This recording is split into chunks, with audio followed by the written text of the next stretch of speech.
Ladies and gentlemen, welcome to the Morrissey Movement. The purpose of this podcast is to discuss and share one aspect of fitness and one aspect of medicine. Being a general surgeon and a garage gym athlete, I have a strong passion for both of these aspects of life. So sit back and enjoy the show.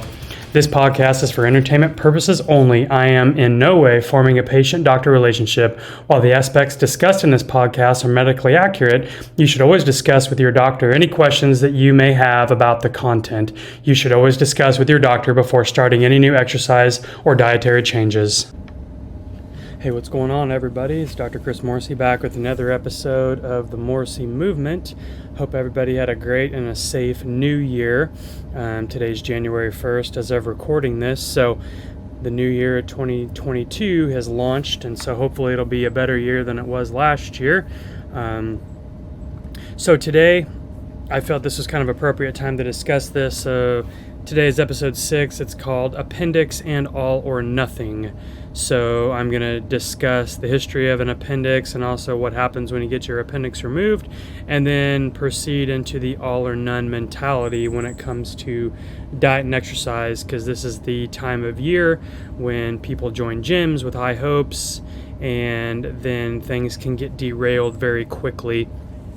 So I'm hoping that we can shed some light and kind of maybe change your mindset a little bit about what it's like to do training as well as diet, and hopefully you can get and obtain your goals this coming year.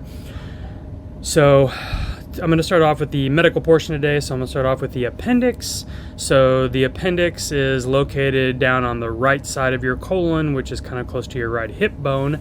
The appendix averages about 3.5 inches long in length, but it can be anywhere from 2 to 12 inches. It just kind of depends on the person. The diameter or the how big across it is approximately about 1/4 of an inch or so.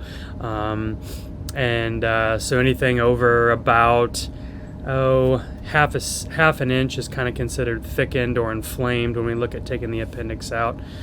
The longest appendix that's ever been removed was approximately 10 inches long. This is per the internet, so nothing is ever false on the internet, as we all know. So again, it's usually located in the right lower quadrant of the abdomen, which again is near kind of the right hip bone area. The base of the appendix is located about 2 centimeters or almost an inch beneath what's called the ileocecal valve. So the ileocecal valve is what dumps where the small intestine connects to the large intestine, or the small bowel connects to the colon. So its position within the abdomen can be kind of variable. It can be located kind of pointing down into the pelvis. It can be pointing over towards the left side. It can actually be behind the colon, which is called retrocecal.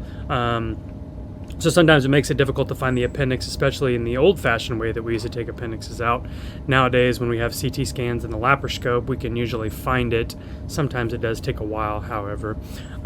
So the appendix is actually connected to what's called the mesentery in the lower region of the ileum.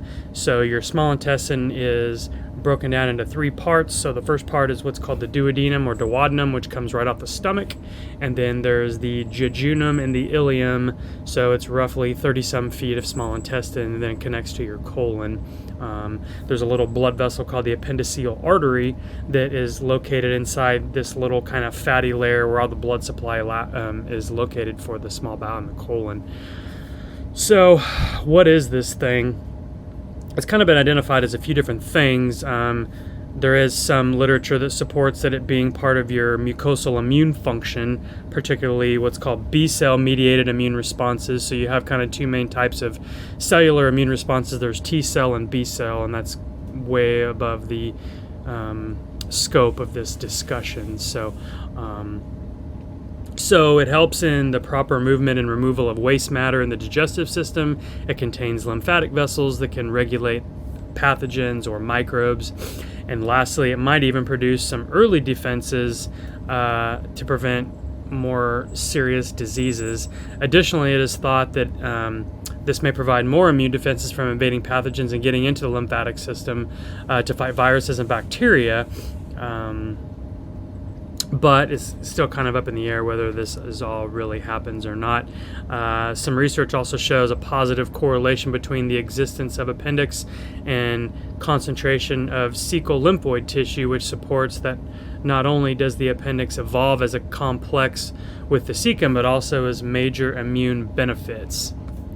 So the appendix does have a few functions, and some people believe it's called a vestigial organ, which means that it's kind of has no function today, but it's evolved over millions of years of evolution. But some people don't really believe in that either. So looking at history, back in 1735, Dr. Claudius Amyand, Amyand, performed the world's first successful appendectomy at St. George's Hospital in London. Per history, the patient was an 11-year-old boy whose appendix had become perforated by a pin that he had swallowed. The first successful operation to treat acute appendicitis was performed soon after in 1759 in Bordeaux. So general anesthesia wasn't available until the mid-1840s, and so some of these operations basically kind of was what they call hold still anesthesia, where people will hold the patient down and will perform the procedure in an open fashion, which is undoubtedly super painful. Surgical treatment for appendicitis began during the 1880s. Although doctors struggled to decide who should undergo the knife, some patients would recover on their own without surgery.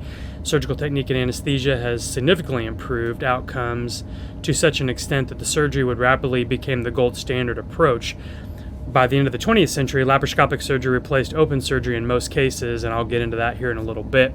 And laparoscopic appendectomy is now considered one of the safest, lowest complication surgical procedures that we perform today, according to one source. Despite the excellent track record, many questions about the appendix still persist. The cause of appendicitis is not 100% understood, and we do not understand why the appendix will rupture in some people and recover in others.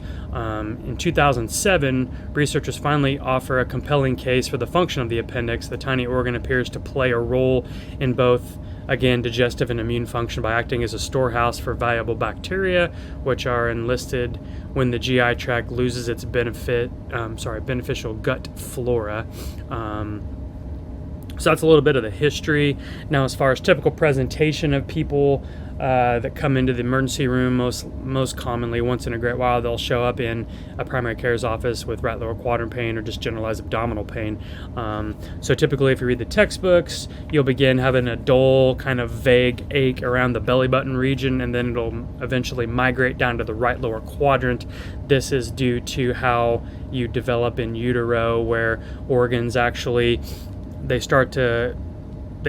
you start off as a little ball of cells, and then things actually stretch out, and then different pieces of tissue turn into different organs, and they're kind of take their place in the abdomen, and your intestines actually herniate and come out through your belly button and spin on its axis, and then actually track back down inside the belly button and then into the abdomen and take their place in your anatomic location. So yeah, typically, vague abdominal pain around the belly button, then goes down the right lower quadrant. Sometimes you'll have a fever, sometimes not. Sometimes you'll have nausea and vomiting, sometimes not. Sometimes there'll be diarrhea, sometimes there isn't.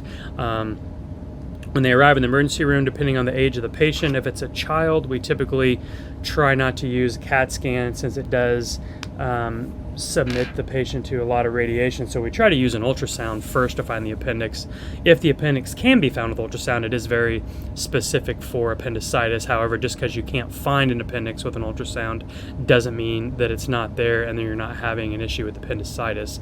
Most commonly, you'll get a CAT scan of the abdomen and the pelvis looking for inflammation around the colon, as well as a thickened or sometimes perforated appendix.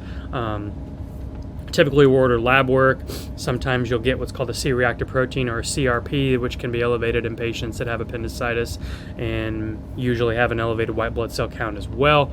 Kind of how things happen, most often either a small little piece of food will get stuck inside the appendix opening, or a kind of a solid piece of stool. The appendix is actually a blind ending pouch, and it empties into the main main lumen of the colon. So if something blocks this, what happens is it secretes mucus and has a few immune functions like we talked about earlier. Well, if this is blocked, then there's no way for the whatever's inside the appendix, the bacteria and the mucus, to get out. So what happens is it keeps doing its job like it's supposed to, and then you start getting bacterial replication, and so pretty soon now the appendix begins to swell, and then after a certain period of time, then the veins become congested because the veins take blood away from the appendix, and so once the outflow is obstructed, then it starts putting pressure on the artery. So then once the artery loses the inflow to the appendix, that's when you get what's called ischemia, where you lose blood flow to the organ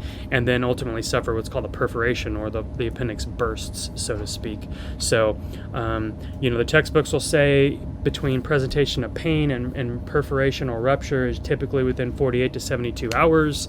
However, in real life, I've seen it when people said they started hurting 3 to 4 hours ago and they come in with a ruptured appendix, and other people states they've been having abdominal pain for 5 days and they still have early appendicitis with no signs of rupture. So it's kind of hard to delineate who is going to show up in this fashion. So once we get everything figured out with the diagnosis of appendicitis, typically we end up going to the operating room, and I almost routinely 100% perform my appendectomies laparoscopically. So what does that mean? So you'll have an IV in your arm, we'll start giving you fluids and IV antibiotics, and then we'll administer anesthesia. You'll get a tube placed in your throat and put on the ventilator, and then your abdomen will be paralyzed so I can do my job. So then I'll make a small cut above your belly button, and then put an instrument called a trocar in, which is like a little sheath, and then connect it to a tubing and pump CO2 into the abdomen, or carbon dioxide, to then expand the space so I have more room to work. And then once this is inflated, then I'll place your bed in what's called Trendelenburg position, which is actually kind of put the head down and the feet up. That way it kind of uses gravity to move the intestines out of the pelvis. And then what I typically do is make another cut above the region where your bladder would be, kind of above your pubic bone, and then put another trocar or a sleeve inside, and then another one in the left lower quadrant, kind of about partway between the hip bone and the belly button, and this one's typically a little bit larger of a trocar. That way that'll accommodate the stapler so I can staple off the appendix. So what happens next is we'll roll you to your left side a little bit and then find the appendix. Sometimes it's just sitting there ready to be grasped, other times it takes some digging and dissecting to find it. Once I find it, I'll kind of lift it up towards the front of your body, and then there's a little thin membrane at the bottom of the appendix where it attaches to the colon, and then I'll make a little window with an instrument called a Maryland dissector, which kind of looks like a pair of needle nose pliers, and then we use a staple gun. Put a staple gun right along the base of the appendix, snug up against the colon, and fire that. So there's a little stapler that fires and a little knife that cuts, and then take down the artery and then put it in a little bag and pull it out through the hole on the left side, and then kind of go back inside and look around, maybe irrigate if there's been any spillage, control any bleeding if there is bleeding, and then release all of the gas that was pumped into your abdomen, and then remove the 3 little ports, and then all the stitches are under the skin that'll dissolve on their own in a few months, and then you'll just wake up with some medical super glue.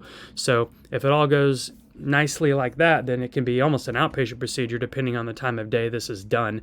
I usually tell people you're off work a week. Sometimes it's 3 days, sometimes it's 14 days. It just kind of depends. But now if we get in there and it's so nasty that it's stuck and we can't visualize the structures we need to see, sometimes we'll do it in an open fashion. But typically, once we've started laparoscopically, we'll typically do a low midline laparotomy incision. So basically taking a knife from underneath the belly button straight down to above the pubic bone, and then we have to put our hands in there and kind of do it the old-fashioned way. Traditionally, old school open appendectomy is kind of a blind procedure, so they typically make a cut in the right lower quadrant kind of at an angle, and then go through each layer of the abdomen. So you go through skin, then go through fat, then you get to a few layers of muscle, and you kind of split the muscles with an instrument, and you go in and kind of find the appendix with a little grasper or a clamp and pull it up, and then you either tie it off or use a staple gun or whatever you have at your disposal to remove the appendix. So that was the old-fashioned way to do it.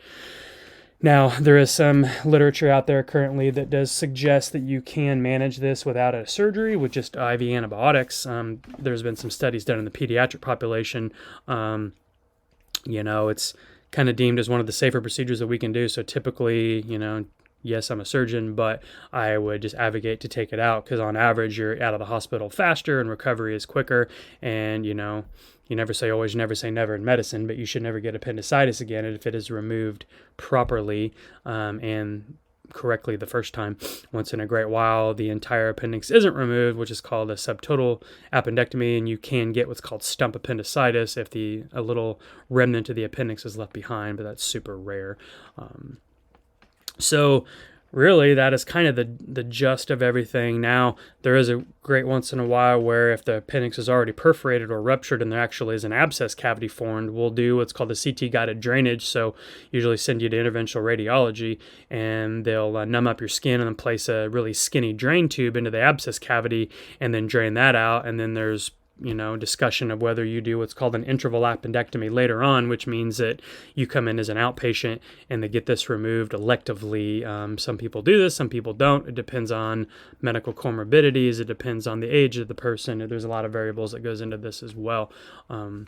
Now there is a small subset of people that can get what's called chronic appendicitis, which is basically just it kind of gets irritated here and there and just kind of has a smoldering kind of intermittent right lower quadrant pain and everything else that's been done, all the other workups, endoscopy and other procedures, you can't ever really find the source. So sometimes we'll go in and take someone's appendix out electively to try to alleviate the right lower quadrant pain. And typically in my practice, more often than not, it does take care of that, but that's kind of as a last resort and only if we can't figure anything else out. Sometimes we'll offer that as a procedure as well. So that's really kind of the spiel on the appendix part. And now I'm going to kind of shift gears and go into the all or none mentality and spend a little bit of time talking about this, especially this time of year.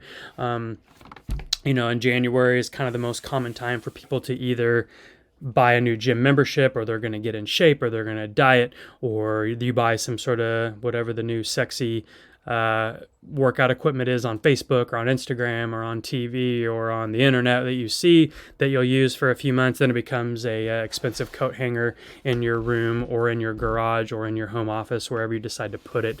Now, since COVID hit, I feel there's probably more people doing more workouts at home instead of going back to the gym. Now, some people I know did kind of build a home gym for a while, but then they went back to the gym as soon as everything was open back again with the pandemic. But there's still probably a good majority of people that decided they like working out at home better, me included. I'll probably never go back to a gym again because I love working out in my garage. But anyway, that's neither here nor there.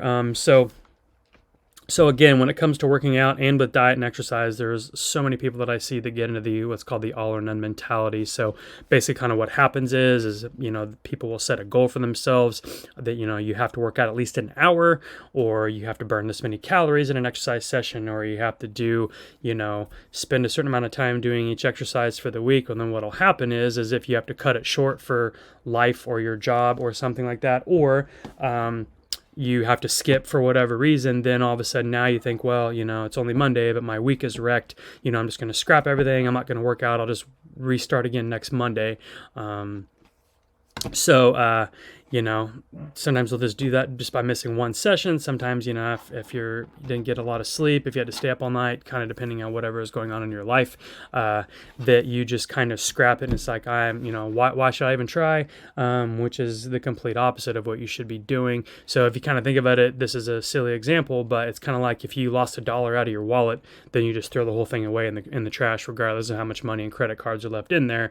Or if you get a flat tire, you're like, well, screw it. I'm just going to slash the other 3 tires because one is wrecked. I might as well wreck the whole thing, which is completely ridiculous. But and then again, the same thing can happen when you're on a diet.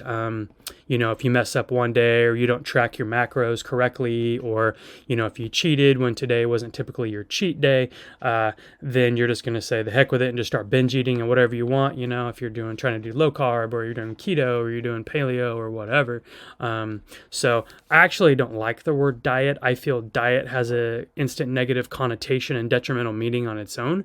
And which is kind of a it's a mindset as well. So I typically like saying either food plan or eating lifestyle or something like that, because when I hear diet, I usually think, okay, well, you're probably going to be uncomfortable and hate what you're doing, and it's only going to be temporary anyway. So most of the time, people are like, oh, I'm just going to diet for 6 to 8 weeks, lose some weight, but then you go back to what you're doing, even though you may be feeling better and like how you look, and then you go back to exactly what you're doing before, which to me is sort of a waste of time and a kind of irritating to me. But so again, with the new year, being January 1st, it brings on a ton of resolutions and, again, diet plans and exercise purchases or whatever. According to one study that I read, about 80% of people who joined a gym usually end up quitting within 5 months.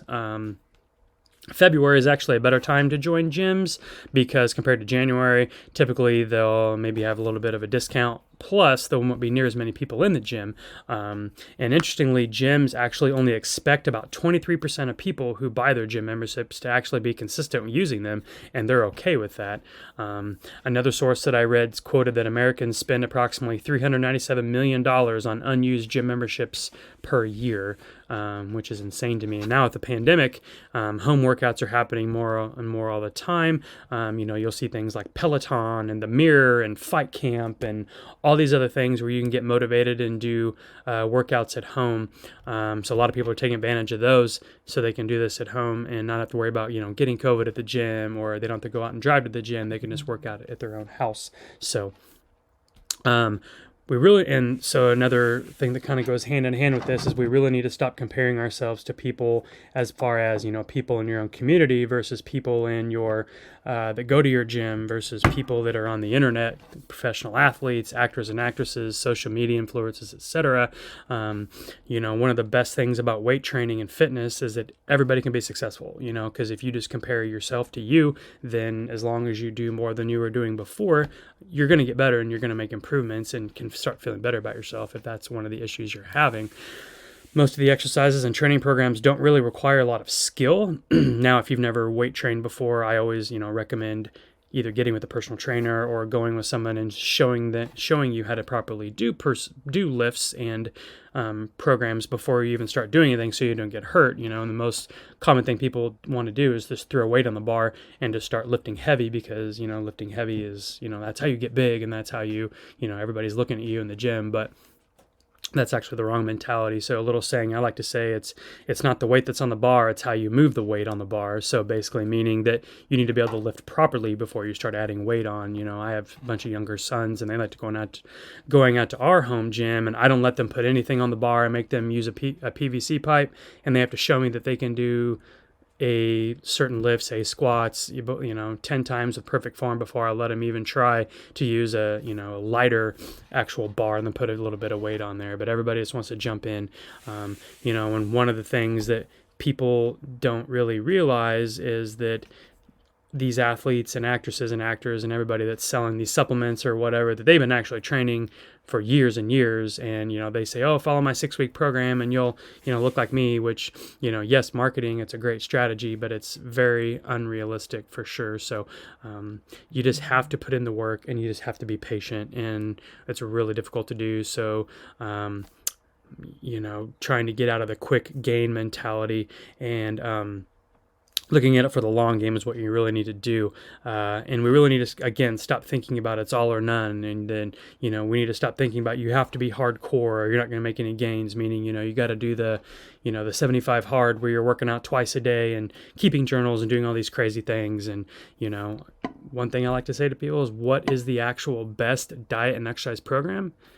I get all kinds of answers when I ask people this, and actually the correct answer is whatever you are willing to start and to stick with and put in the effort. That is the best diet and exercise plan, because basically if you're not doing a whole lot, any diet plan will work, any exercise program will work. You just have to be willing to put in the work, and you will most likely see results. You don't have to do 2-a-day workouts. You don't have to redline in every session and laying on the floor making sweat angels and just dying in every single session, because there actually is a body of literature out there now that supports that actually less might be a little bit more, meaning that if you don't work out to your maximum capacity, you'll actually make more gains, because what people forget is the way you make your gains is when you're actually recovering and resting, and most people don't think about that. And so that's something, you see these people that do hardcore CrossFit day in and day out, that they redline it every day, and eventually get burned out and or get injured, and then that's not a sustainable activity. So you have to give your body time to rest. So say today's your day to work out and you're just feeling under the weather and not really wanting to, just to train. So the first thing I just say is, all right, we'll go just put on your shoes and walk to the gym, or, go out to your garage or whatever you're doing. And if you get there, more often than not, you'll be like, okay, I'll go ahead and get this done. But, if you're still kind of like, man, I just not really feeling this today. Well, do your warm up, get on the bike and ride for 5 minutes, or do some stretching, or do some, box jumps, or do some sort of light warm up that you would normally do for your workout. And after that, if you're like, I just don't know, do your first set, put less weight on the bar, scale it back, do half the reps, half the sets. Something is still better than nothing. Maybe it's just go ahead and do a yoga session, or do a low intensity, get on the exercise bike and do a zone 2 ride, which I'll talk about heart rate zones in another episode, or, go out for a short run. Maybe just do some mobility work. Maybe just, work on your shoulder mobility or your ankles or something like that. So you can always do something. You don't always, again, have to, if you're just not feeling it that day, well, now going back to the all or none mentality, if you do that, you're like, well, crap, my day is wrecked. My week is wrecked. I'm just going to scrap it. I'm not going to work out, and I'll start again Monday. So, which again is the worst thing to do. So what you need to do is just, all right, today is just a low intensity training session. I'll hit it harder tomorrow. And most likely it's just a short lived thing. There's kind of a new terminology that, with the garage gym athlete community that I'm a part of, we use something called daily over decades mentality, which basically means, that we're in it for the long game, doing little things every day and training for decades instead of just having to go all out all the time, in this short little window. I love this concept and I love the frame of mind.